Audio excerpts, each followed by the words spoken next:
মহান রব্বুল আলামিন আল্লাহর কালামে কোরআনের মধ্যে বর্ণনা করেন, আপনি যদি আল্লাহকে প্রশ্ন করেন, ও আল্লাহ কিয়ামত কখন হবে, কিয়ামত কবে সংঘটিত হবে, এই বিষয়টা যদি আল্লাহকে প্রশ্ন করা হয়, এই বিষয়টা মহান রব্বুল আলামিন আপনি আমার জন্য 30 পারা কোরআনের ভিতরে একটা সূরা রয়েছে সূরাতুল কিয়ামা। আল্লাহু আকবার বলেন। সূরাতুল কিয়ামা রয়েছে, ওই সূরাতুল কিয়ামার মধ্যে আল্লাহ বর্ণনা করেন, বিশ্ববাসীর জন্য জানায়া দিলেন কিয়ামত কবে হবে।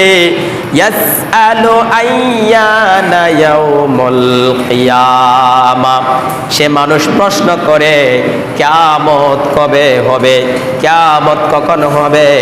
ও নবী আপনি বলে দেন, ফাইদা বারিকাল বাসার, যখন চোখ জ্যোতিহীন হয়ে যাবে, যখন চোখ জ্যোতিহীন হয়ে যাবে।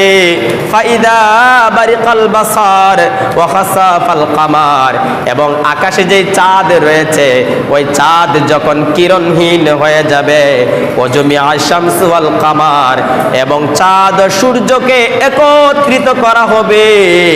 আল্লাহ রব্বুল আলামিন বলেন তখনই কিয়ামত সংঘটিত হবে। চিল্লায়া বলেন আল্লাহু আকবার। মহান আল্লাহ রব্বুল আলামিন আল্লাহর কোরআনে জানিয়ে দিলেন কিয়ামত কবে হবে, যখন চোখ জ্যোতিহীন হয়ে যাবে। কিয়ামত কবে হবে, আকাশের চাঁদ কিরণহীন হয়ে যাবে, আলো দিবে না।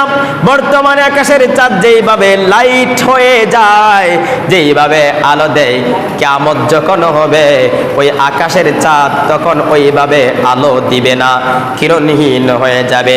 আসমানে দিনের বেলায় সূর্য দেখি, আসমানে রাতের বেলায় চন্দ্র দেখি। আল্লাহ রাব্বুল আলামিন বলেন ওই আকাশের চাঁদ আর সূর্য যখন একত্রিত হয়ে যাবে, মিলিয়ে যাবে, তখনই কিন্তু কিয়ামত সংঘটিত হয়ে যাবে। সেদিন মানুষ বলবে, ইয়াকুলুল ইনসানু ইয়াউমাইদিন আইনাল মাফার, সেদিন মানুষ বলবে ফালাবার স্থান কোথায়, আশ্রয়ের স্থল কোথায়। আল্লাহ রাব্বুল আলামিন বলেন কাল্লা লা ওয়াজার, সেদিন তোমরা কোনো আশ্রয় স্থল পাবে না, সেদিন তোমরা কোনো ফালাবার স্থান পাবে না। ইলা রাব্বিকা ইয়াউমাইদিনিল মুস্তাকার, ওই ময়দানময় হাসরে কিয়ামতের দিনে শুধু একমাত্র তোমার প্রভুর আশ্রয় ছাড়া, তোমার প্রভুর দরবারে